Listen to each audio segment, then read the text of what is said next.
Di bawah langit Pasundan yang menawan, terdengar ramal Jayabaya penuh senyuman. Prabu Siliwangi menitik mimpi seorang pemimpin dari tanah sejati. Bukan mahkota, bukan istana, hanya hati tulus penuh inovasi. Dari sawah hijau ia melangkah, menggenggam harap, menyalakan jiwa. Spirit inovasi melagi kabut, panggilan leluhur memuncak rindu.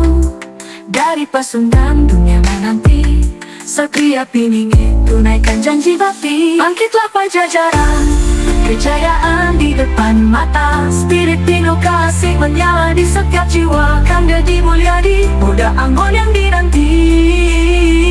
Kebangkitan Sunda, wujudkan tatanan suci. Oh dunia menyaksikan, Pasundan berseri. Sunda Emperor bangkit dengan cinta sejati.